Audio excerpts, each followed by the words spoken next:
रिश्तों के खिलते हैं कवल, हंसते गाते हैं सारे पल, यहाँ मिलजुल कर सभी जीते हैं, आंसू भी बांट के पीते हैं। यहाँ प्यार बरसता है चारों ओर, फिर भी दिल मांगे मोर, ये दिल मांगे मोर, ये दिल मांगे मोर।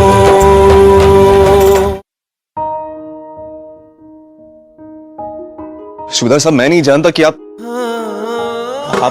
मुझे सुन सकते हैं नहीं, लेकिन मुझे ऐसा लगता है कि मयंक जो है ना, ये ज्योति के लिए सही साथी नहीं है। मेरे पास कोई सबूत नहीं है इस वक्त ये साबित करने के, लेकिन मैं जानता हूँ ये बात ज्योति से भी नहीं कह सकता, क्योंकि उसे तो लगा कि मैं मयंक से चलता हूँ और आज भी मैं उसी से प्यार करता हूँ, लेकिन मैं मयंक को ज्योति के साथ कोई भी रिश्ता जोड़ने नहीं दूंगा,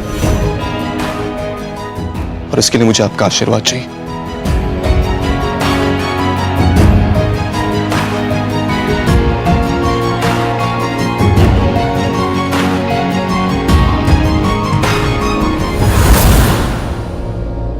डॉक्टर, अब पापा कैसे हैं? गुड न्यूज है, उन्हें होश आ गया है।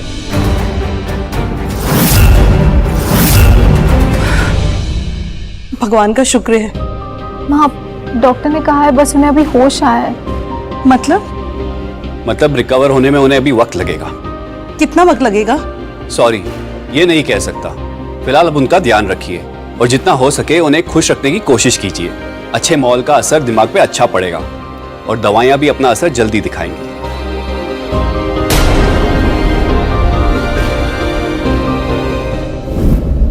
वक्त कितना बेरहम हो गया है ना ज्योति। कुछ देर पहले ये मुझसे फिर से शादी करके 7 फेरे लेने की बात कर रहे थे, और माँ, मैं जानती हूँ पापा को इस हाल में देख के आप क्या महसूस कर रहे हैं। हम ही टूट जाएंगे तो उनका ख्याल कैसे रखेंगे? हमारी हिम्मत से ही उन्हें हिम्मत मिलेगी माँ, और मैं ये डॉक्टर होने के नाते कह रही हूँ, उनकी बेटी होने के नाते नहीं। देख रहे हैं सुबेदार साहब, आपकी बेटी को ना सीनियर सिटीजन का कार्ड बनवा लेना चाहिए। कभी कभी तो इतनी बड़ी बड़ी बात ऐसे कह देती है जैसे मैं नहीं, ये मेरी माँ है।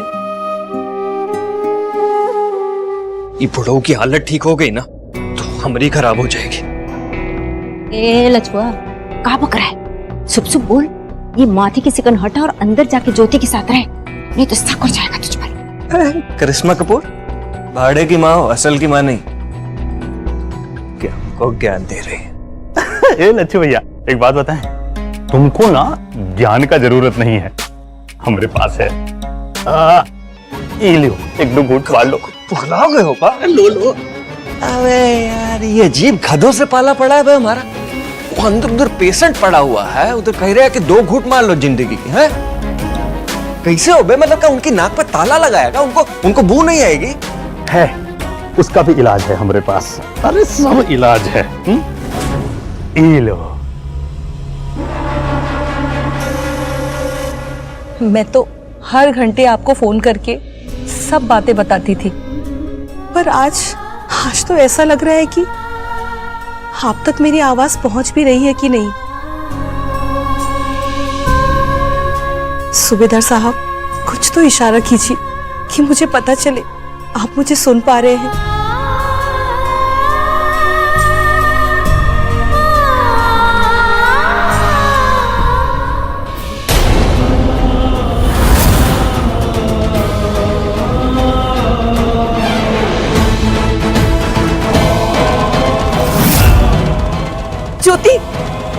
ज्योति, ये देख, तेरे पापा ने इशारा दिया, हाथ हिला रहे हैं वो, देख। हे भगवान, ज्योति, ये तो मयंक जी को देख के खुश हो रहे हैं। माँ, आप कुछ भी मत सोचो। नहीं ज्योति, तू समझ नहीं रही, मैंने ही इनसे कहा था इशारा देने के लिए, और मयंक जी के आते ही इन्होंने इशारा दिया। मुझे मालूम है ये मयंक जी को देख के खुश हो गए। आपका बहुत बहुत धन्यवाद मयंक जी, आपकी वजह से आज इनमें हरकत हुई है। आंटी आप प्लीज बार बार मुझे थैंक यू मत कहिए। मुझे थैंक यू बोल के पराया महसूस करवाती हैं। मैं मानता हूँ कि मैं आपके परिवार का नहीं हूँ, लेकिन मैं आप सबको अपना मान चुका हूँ। आप सब लोग यहाँ क्या कर रहे हैं? पेशेंट की हालत अभी तक ठीक नहीं हुई है। मयंक जी, मैं और माँ यहाँ पे हैं पापा के साथ, आप प्लीज। जी जी हम बाहर जाते हैं। किसी भी चीज की जरूरत हो तो प्लीज बता दीजिएगा। हाँ बेटा, ध्यान रखिए। अच्छा आंटी। डॉक्टर शेखर, मैं आपके पास आने ही वाली थी पापा का प्रिस्क्रिप्शन लेने। उसकी जरूरत नहीं है। मेजर आर्यन ने ऑलरेडी सारी दवाइयाँ मंगवा दी हैं। मेजर आर्यन ने? पर क्यों? ये सवाल तो मैंने भी उनसे पूछा था जब मुझे पता चला कि उन्होंने नया अटेंडेंट बेड मंगवाया है। नया बेड? पर यहाँ तो एक बेड ऑलरेडी है। उनका कहना है कि ये बेड्स पुराने हैं और अनकंफर्टेबल हैं और वो नहीं चाहते हैं कि मिस्टर कश्यप के परिवार यहाँ पर परेशान हो। पर मुझे इसकी जरूरत नहीं है डॉक्टर, आप इसे कैंसिल करवा सकते हैं? ये नहीं हो पाएगा, ऑलरेडी रास्ते में है और वैसे भी वो बेड इस बेड से ज्यादा कंफर्टेबल है। आर्यन, आपको समझना इतना मुश्किल क्यों है?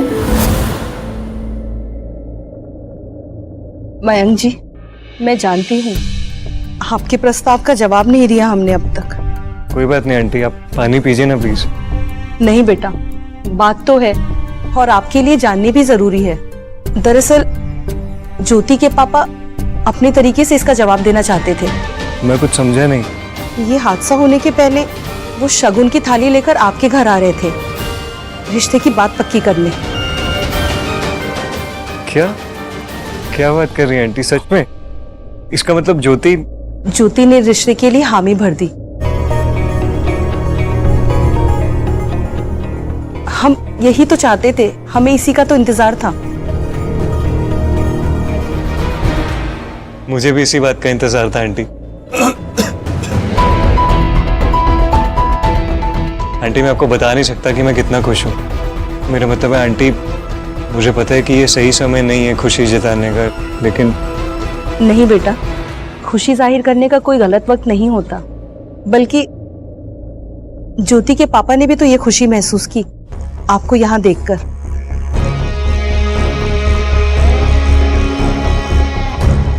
तो फिर देर किस बात की? भाई साहब और ज्योति दोनों ही राजी हैं, तो शादी की तारीख निकलवा लें। ओ जी वाह, जी कश्यप परिवार की ना यही खास बात है, दुख में भी कोई ना कोई सुख ढूंढ ही लेते हैं। मैं तो यहाँ सहानुभूति जताने आई थी, लेकिन अब लगता है मुझे तो मिठाई शिठाई लेके आना चाहिए था। नहीं वैसे द्वारा घाट में कोई भी शादी मेरी सेटिंग के बगैर होती नहीं है, ना अब होगी। तो बताओ फिर कौन सी तारीख निकलवाने का इरादा है?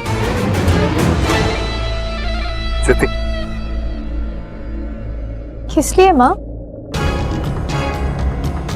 ज्योति, डॉक्टर साहब जिस खुशी की बात की थी वो यही है, तेरी और मयंक जी की शादी की। माँ, मैंने आपसे कहा था ना कि पापा की बात का कोई भी मतलब मत निकालो। हो सकता है वो किसी और बात का इशारा दे रहे हो सकता है वो कुछ और कहना चाह रहे हो और आपने गलत समझ लिया। ज्योति एकदम गलत बात है। और माना कि तू डॉक्टरानी है, यहाँ सबसे ज्यादा पढ़ी लिखी है, पर पुत्र कभी कभी ना पढ़ाई शढ़ाई काम नहीं आती, तजुर्बा काम आता है। तो यहाँ इतने सारे बड़े लोग हैं, उनकी बात काटना बड़ी गलत बात है, और वो भी अपने होने वाले सास ससुर के सामने। वेरी बैड पुत्र। किरण आंटी आप? हाय सच्ची, मैंने अपने खुद के परिवार में देखा है पुत्र। मेरे फूफा जी नहीं थे भी ना, रामपुर वाले, उनको लकवा शकवा मार गया, कोई दवाई काम नहीं आ रही थी। फिर डॉक्टर ने बोला इनको तो वही खुशी ठीक कर सकती है जिसका इन्हें जीवन भर से इंतजार था। बस वो ऐसे ठीक हो गए, वही हुआ। और उनके घर में जब पोता हुआ ना, वो एक टांग पे खड़े होकर पगड़ा डालने लग गए थे वो तो। किरण आंटी, आपके परिवार में क्या हुआ मुझे नहीं पता, मगर ये मेरे और मयंक जी के परिवार के बीच की बात है जो मेरे पापा से जुड़ी हुई है, तो आप प्लीज इस मैटर से दूर रहिए। ज्योति ठीक कह रही है। मैं इसी बात में खुश हूँ कि ज्योति ने मुझे अपने काबिल समझा। मैं उस पर कोई दबाव नहीं डालना चाहता। जो कुछ भी बात है हम आपस में बात करके सुलझा लेंगे। आप प्लीज बीच में मत आइए।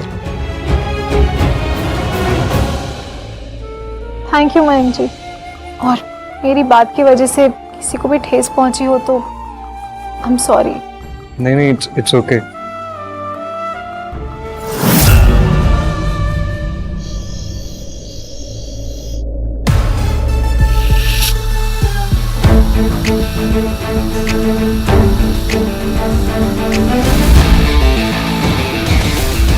शिवेश जल्दी करो।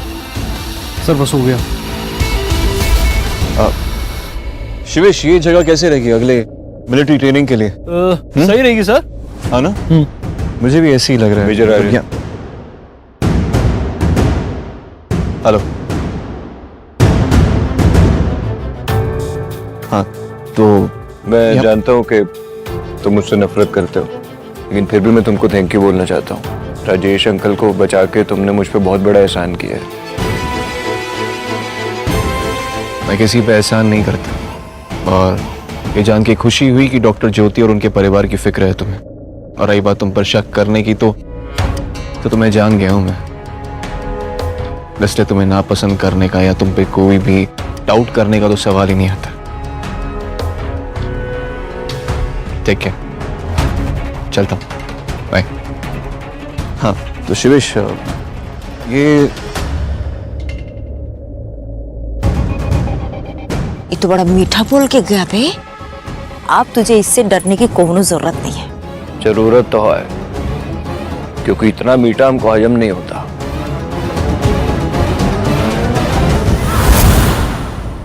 धन्यवाद मेजर आर्यन। दरअसल क्या है ना, छोटे शहरों में अगर गाड़ी पंचर हो जाए ना तो बड़ी मुसीबत हो जाती है। इसमें धन्यवाद कहने की कौन सी बात है? मैं तो इसी रास्ते से जा रहा था, सोचा आप लोगों को छोड़ दूं। वैसे मैं तुम कहाँ से हो? मैं दिल्ली से। क्यों? दिल्ली से हो? मैं भी दिल्ली से ही हूँ। इनफैक्ट मेरा आधे से ज्यादा बचपन तो दिल्ली में ही गुजरा है। स्कूल कॉलेज सब वहीं। और तुम्हारा कौन सा कॉलेज था? मैं यार तुम तो सीरियस हो गए। मैं तो बस इसलिए पूछ रहा था क्योंकि हम दोनों की उम्र ऑलमोस्ट सेम है, तो कभी कोई म्यूचुअल फ्रेंड्स मिलेंगे तो साथ में घूम सकते थे, फिर सकते थे। घूमने से याद आया, संजीव जी। जी याद है ना उस दिन टकरा गए थे आप मुझसे? मैं जानता हूँ ये आपका पर्सनल मैटर है, लेकिन मैं बस आपके अच्छे के लिए कह रहा हूँ कि उन लोगों के साथ और उस एरिया में ज्यादा जाए मत कीजिएगा। जी जी जी जी। वो क्या है ना कि पुलिस और आर्मी की नजर रहती है उस एरिया पे हर वक्त। गलती से आप उनके नजर में आ गए तो आप ही को परेशानी हो सकती है।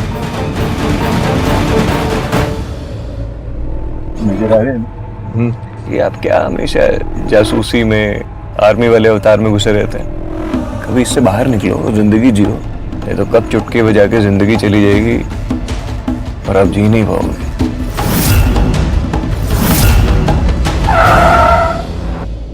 बिल्कुल सही कहा तुमने, ध्यान रखूंगा मैं। वैसे तुम्हारा घर आ गया।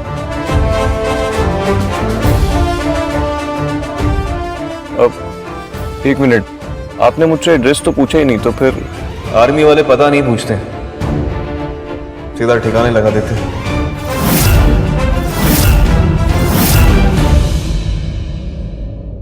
क्या हुआ? सर वॉशरूम जाना, बहुत जोर से लगी है। हाँ तो ठीक है, मेरे घर चले जाना।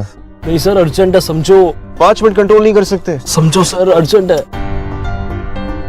Mayank, if you don't mind, Shivesh क्या तुम्हारे घर का वॉशरूम यूज कर सकता है?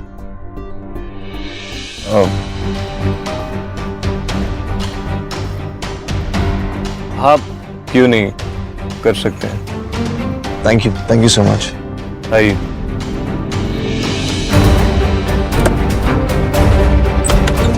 आइए आइए आइए। आओ बेटा। जरा जल्दी बताइए ना, वॉशरूम कहाँ है? अब उस साइड। सर एक्सक्यूज मी, मैं फ्रेश होके आती हूँ। सॉरी मैंने ऐसे परेशान किया आप लोगों को। नहीं कोई बात नहीं। कहाँ रोज रोज आते हैं आप हमारा टॉयलेट यूज करने के लिए?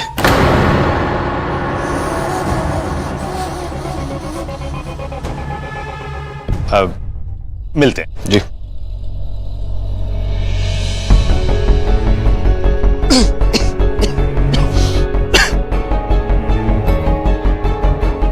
सॉरी, थोड़ा पानी मिलेगा प्लीज?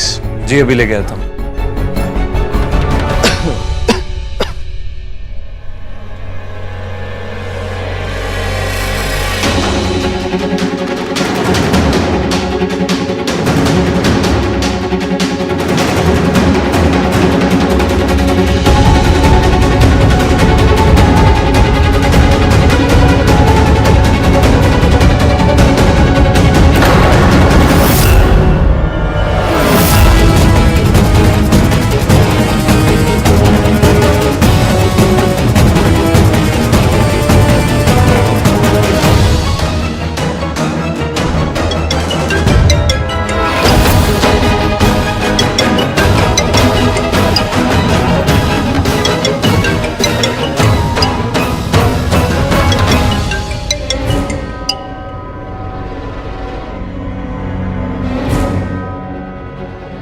पानी।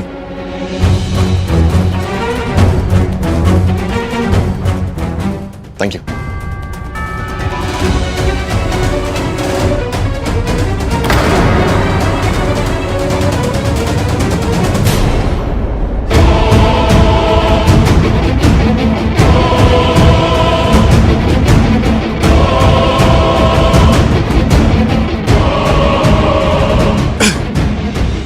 Nice house.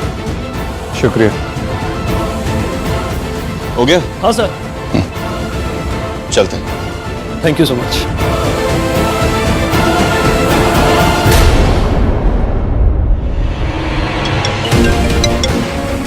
हेलो। 1 घंटे में फोन नहीं उठा सकते थे तुम? अरे वो क्या बताएं। अच्छा छोड़ो, और मेरी बात ध्यान से सुनो। ये शादी 3 दिन में होगी। 3 दिन में कैसे? मयंक जी कितने अच्छे इंसान है ना। खुद की कार खराब हो गई तो दूसरी कार ले आए किराए पे, ताकि तेरे पापा और हमें कोई तकलीफ ना हो। माँ, उन्हें ये सब करने की जरूरत नहीं थी। माँ, मैं उस हॉस्पिटल में डॉक्टर हूँ। मेरे एक बार फोन करने पे 5 एम्बुलेंस आके खड़ी हो जाती, पर मयंक जी को मेरी बात सुननी ही नहीं थी। बस तेरी ही सुनते रहे वो और हम सब, है ना? क्योंकि तुझे ही तो पता है कि क्या सही है और क्या गलत। माँ, आप ये क्या कह रही हैं? अपनी काबिलियत पर इतना भी घमंड मत कर ज्योति कि तुझे लोगों की अच्छाई भी न दिखे। माँ, मैंने ऐसा भी क्या कह दिया? ये तू पूछ रही है? पहले तो तूने शादी के लिए मना कर दिया, फिर हम सब के समझाने पे तुझ में अक्ल आई, तुझे उनकी अच्छाई दिखी और तूने शादी के लिए हाँ कर दी। अरे तेरे हाँ करने के बाद ही तेरे पापा शगुन की थाली लेके उनके घर गए थे जहाँ ये हादसा हुआ। मयंक जी को तो पता भी नहीं था कि तूने शादी के लिए हाँ कर दी, फिर भी वो इंसान बिना किसी स्वार्थ के हमारे साथ खड़ा रहा और तूने फिर से शादी की बात टाल दी। अरे तेरे पापा को अगर इस हाल में उनकी अच्छाई दिख रही है तो तुझे क्यों नहीं दिख रही? ये तू क्या कर रही है ज्योति? मान क्यों नहीं जाती? माँ, पापा की सीटी स्कैन की रिपोर्ट आ गई होगी, मैं हॉस्पिटल जाके देखती हूँ। अगर तुझे इनकी इतनी ही चिंता है तो इनकी खुशी के लिए सही मान जा बेटा।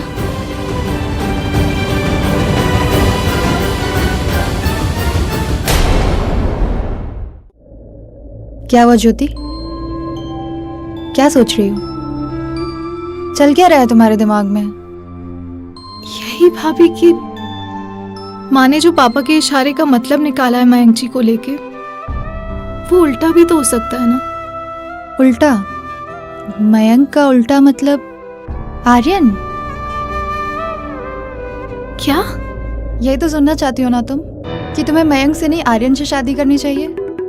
यही तो सोचती रहती हो तुम आजकल, है ना? भाभी, मुझे यकीन नहीं हो रहा आप मेरे बारे में ये सोचती हैं कि मैं पापा की बीमारी का बहाना बना के मयंक जी से शादी के लिए मना करूंगी। बहाने नहीं ज्योति, लेकिन तुम इस बात को टाल तो रही हो ना क्योंकि तुमने कभी भी शादी के लिए पूरे दिल से हाँ नहीं की थी। मैं जानती हूँ तुमने शादी के लिए अपने परिवार के दबाव में आके बस हाँ कर दी थी और अब तुम अपने दिल को मना नहीं पा रही हो। भाभी प्लीज, कम से कम आप ये सब मत बोलिए। आप जानती है पापा की हालत क्या है। वही तो ज्योति, पापा की हालत तुमसे बेहतर और कौन जानता है। तुम तो डॉक्टर हो, तुम्हें तो पता है कि हो सकता है पापा कभी भी। भाभी प्लीज ऐसा मत बोलिए।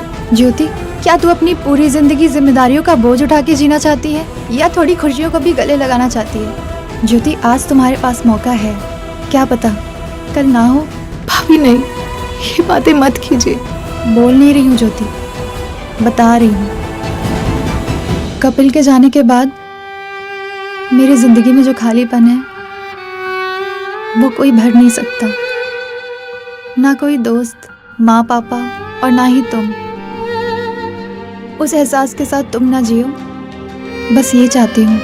इसलिए ज्योति, जो भी फैसला करोगी सोच समझ कर करना। ये लो तुम्हारी स्कूटी की चाबी। नहीं भाभी, मैं वॉक करके जाऊंगी। मुझे बहुत अजीब सी घुटन हो रही है।